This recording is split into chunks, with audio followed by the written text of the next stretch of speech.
ठीक है। अच्छा, क्योंकि हमने भी बिल्कुल आपकी बात सही है कि हमास का कोई उस तरह से बाकायदा मौक़िफ़ नहीं आया, लेकिन जो इब्तिदाई कुछ इशारे हमें हमास के नज़र आए हैं या हमने जो न्यूज़ चैनल्स पे टिकर्स वगैरह देखे हैं वो यही कह रहे हैं कि हमें तो ये मौसूल ही नहीं हुआ बाकायदा तौर पे अभी मुआहिदा। और इसके जितने हमने सुना है, जो टीवी से या अखबारों से हमें पता चल रहा है, इसके 20 के 20 नुकात जो हैं वो इसराइली मौक़िफ़ ही की तायीद कर रहे हैं। तो ये तो नहीं हो सकता, उनकी तरफ से ये आया है मौक़िफ़। और इसी के ऊपर अगर हम आपको नेतन्याहू का बताएं तो वो साथ ही धमकी भी लगा रहे हैं। वो ये कहते हैं कि अगर हमास ने एक्सेप्ट ना किया तो इसराइल फिर वही करेगा जो करता आया है। हाँ, देखिए ना, एक इम्पोज पीस तो फिर नहीं चल सकती ना।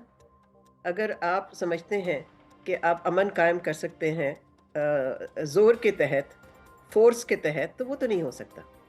लेकिन ठीक मैं है। समझती हूँ कि अगर हम इसको देखें थोड़ा डिटेल में, इस प्लान को, पहले तो मैं ये कहूँगी कि इसमें उस तरह की तफसीलात है ही नहीं जिसकी ज़रूरत है, जिसकी वजाहत की ज़रूरत है। ये बहुत ही वेग है 4 पॉइंट्स पे। हम्म। मिसाल के तौर पे कोई टाइमलाइन या टाइम टेबल नहीं है कि इजराइल का विड्रॉल कब शुरू होगा, कैसे होगा, और आया पूरे गाजा से होगा या कुछ हिस्सों से होगा। जिस चीज़ का है गारंटी नहीं, जिस चीज़ की टाइमलाइन दी गई है, वो ये है कि एग्रीमेंट साइन होने के बाद, कंक्लूड होने के बाद 72 आवर्स लेटर सारे हॉस्टेजेस को रिलीज करना है। इसके अलावा कोई टाइमलाइन, कोई टाइम टेबल नहीं है बाकी चीज़ों के लिए। फिर जैसे मैंने पहले अर्ज किया कि इसमें परमानेंट सीज फायर का कोई तस्वर नहीं है फिलहाल। हम्म। बात ये भी है कि कोई फ़लस्तीनी रियासत की बात नहीं है इसमें। ये बिल्कुल कहा गया बिल्कुल। है इसमें कि कुछ कंडीशंस जो हैं, अगर वो पूरे होते हैं तो जो जो कि उसकी ज़िम्मेदारी होगी पैलेस्टीनियन अथॉरिटी की, फिर एक पाथवे शायद बन जाए फ़लस्तीनी रियासत का। लेकिन हमें ये भी सामने रखना चाहिए कि नेतन्याहू ने कहा क्या फ़ौरन बाद, जब ट्रंप ने ये अनाउंस किया। उसने कहा कि फ़लस्तीनी रियासत तो हो ही नहीं सकती, मैं तो मुखालिफ हूँ उसका, कभी हम्म। भी नहीं होगी।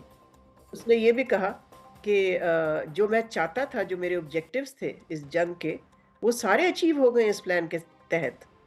अगर वो ये कह रहा है तो फिर तो हमें वाकई फिर एक तो हमें सवाल तो तो बहुत ही पैदा सोचना होता है। चाहिए, क्योंकि डॉक्टर साहबा आपने इतना इंटरेस्टिंग पॉइंट रेज किया है कि अगर ये वेग है इतना ज़्यादा, तो पाकिस्तान ने तो इसकी हिमायत कर दी है। और पाकिस्तान ने इस हद तक इसकी हिमायत कर दी है कि ट्रंप को ये कहना पड़ गया कि भाई पाकिस्तान, मतलब उन्होंने अपनी स्पीच में हमें तो मेंशन ही कर दिया, और मेंशन करके बाकायदा उन्होंने ये तासुर पूरी दुनिया को दे दिया कि पाकिस्तान इज़ ऑन बोर्ड। और हमने भी अभी तक जितना देखा है, सुना है, पीएम ने हमारे ट्वीट कर दी है और टू स्टेट सोल्यूशन की बात कर दी है। वो तो बाकायदा तौर पे खैर पाकिस्तान का एक मौक़िफ़ रहा है टू स्टेट सोल्यूशन, लेकिन वो प्री 1967 बॉर्डर्स का मामला था। अब जब ये वेग है तो फिर हम कहाँ खड़े हैं? हमने कोई हेस्ट में तो नहीं, प्री मेच्योरली तो नहीं कहीं इसको सपोर्ट कर दिया, या हमें प्री मेच्योरली तो नहीं एक्ट कर दिया इसके ऊपर? मैं समझती हूँ कि हमें ज़रा कॉशियस होना चाहिए था। ज़रूर आप वेलकम करते कि कोई एफर्ट हो रही है हाँ, पीस के लिए बिल्कुल। अमन कायम करने, हाँ, अमन कायम करने के लिए। लेकिन हमें फिर उस वहाँ तक, बस वहाँ रुक जाना चाहिए था। बिकॉज़ इस तरह की स्वीपिंग एंडोर्समेंट जो है, जब आपको तफ़सीलात का पता ही नहीं है और आपको ये भी नहीं पता कि इसकी जो इम्प्लीमेंटेशन है, जैसे आपने भी कहा, वो तो लगता ये है कि सारी इज़राइल के टर्म्स में होगी। और फिर क्या पाकिस्तान सपोर्ट करता है एक कॉलोनियल प्रोजेक्ट को? बिकॉज़ ये तो कॉलोनियल प्रोजेक्ट है। इसमें तो एक जिसको कहा जा रहा है बोर्ड ऑफ पीस, एक एडवाइज़री एडवाइज़री सॉरी सुपरवाइज़री बॉडी बिल्कुल। होगी, मैं उसी की जो तरफ, बिल्कुल बिल्कुल, जो मैं आना इसको चाह रही थी उसकी तरफ, और उसकी तरफ मैं आऊंगी मलिया साहिबा। लेकिन क्योंकि मैंने आगे शहबाज शरीफ साहब की ट्वीट खोली है, पीएम साहब की, तो उन्होंने लिखा है बाकायदा तौर पे कि I welcome president Trump's 20 point plan to ensure an end to war in Gaza. अब end to war in Gaza तो ठीक है, हर बंदा चाहेगा, लेकिन जो 20 पॉइंट प्लान है उन्होंने पूरे 20 के 20 नकात को हमारे वजीर आजम ने एंडोर्स कर दिए। हाँ, मेरा ख़्याल है उस पे caution would have been a better response. अच्छा, और क्या आपको इसलिए कि लगता है कि इसके ऊपर सारे हमारी? 20 पॉइंट्स पे तो हम एग्री भी नहीं करेंगे। आई डोंट थिंक हम एग्री करेंगे अच्छा। सारे 20 पॉइंट्स। हाँ, और इसलिए कि कुछ इतने ज़्यादा वेग हैं कि उसको एंडोर्स करके फ़ायदा क्या होगा जब आपको पता ही नहीं है कि उसके अंदर है क्या? तो मैं समझती हूँ एक जनरल वेलकम देना ठीक था, ठीक है। लेकिन इतने आगे जाने की ज़रूरत नहीं थी। स्पेसिफिक्स के लिए फिर रुक जाते। अच्छा, और क्या आपको ये भी लगता है कि पाकिस्तान की पार्लियामेंट में इसके ऊपर अब बाकायदा डिबेट होनी चाहिए, बातचीत हो? जी, बिल्कुल होनी चाहिए। मैं अभी एक और टीवी प्रोग्राम पे थी, जहाँ एक फॉर्मर ब्यूरोक्रेट ने कहा, जो कि फ़ॉरेन पॉलिसी, फ़ॉरेन ऑफ़िस से ताल्लुक़ रखते थे। उन्होंने कहा जी इतने सेंसिटिव चीज़ों पे क्यों डिबेट हो जी? अब ये कि ये ब्यूरोक्रेसी का जो मसला है ना, उनका ख़्याल है कि जो इलेक्टेड नुमाइंदे हैं उनकी कोई वैल्यू नहीं है, तो वो क्यों जाके डिबेट करें? मैंने तो कहा है बल्कि उसी प्रोग्राम पे, और मैं दोहराऊँगी यहाँ कि इस पे डिबेट ज़रूर होनी चाहिए। देखिए, हम हम्म। सबका हक है कि हम इसको एग्ज़ामिन करें और फिर तनकीद, अगर ज़रूरत है तो तनकीद करेंगे, जहाँ अच्छी चीज़ें हैं उसको आप ज़रूर एप्रिशिएट करें।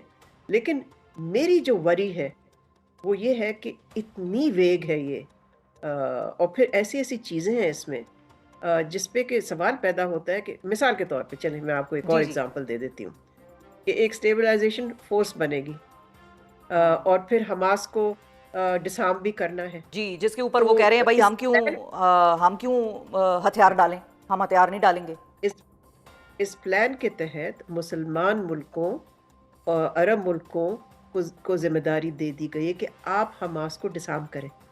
इसलिए कि स्टेबलाइज़ेशन फ़ोर्स जिसको कहा जा रहा है, पीस कीपर्स, जो भी लफ्ज़ आप इस्तेमाल करना चाहें, तो उसकी बुनियादी जो रिस्पॉन्सिबिलिटी होगी सबसे पहले would be to disarm, because इसमें कहा गया है ना कि कोई ग्रुप इस तरह का नहीं हम छोड़ेंगे, मिलिटेंट ग्रुप वगैरह। बिल्कुल। तो ये भी बहुत ही एक मैं समझती हूँ कि खतरनाक चीज़ है और इसमें कि पाकिस्तान का रोल हो अगर, तो वो कैसा आपको लगेगा?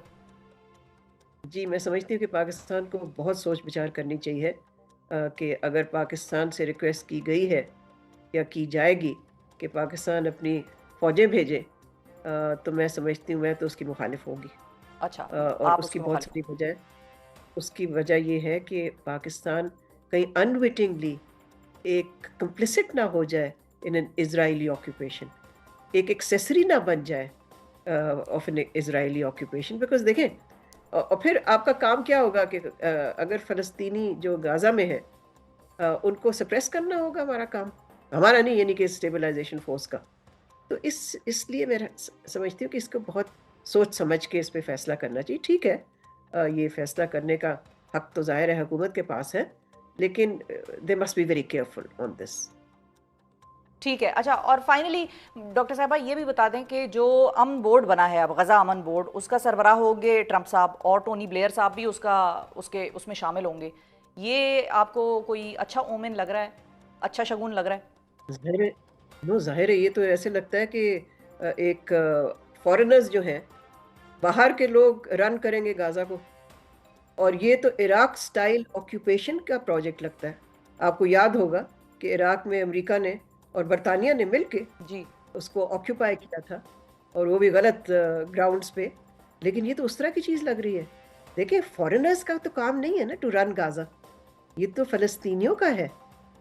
तो ये तो कॉलोनियल प्रोजेक्ट है, इसको तो मैं कॉलोनियल प्रोजेक्ट कहती हूँ।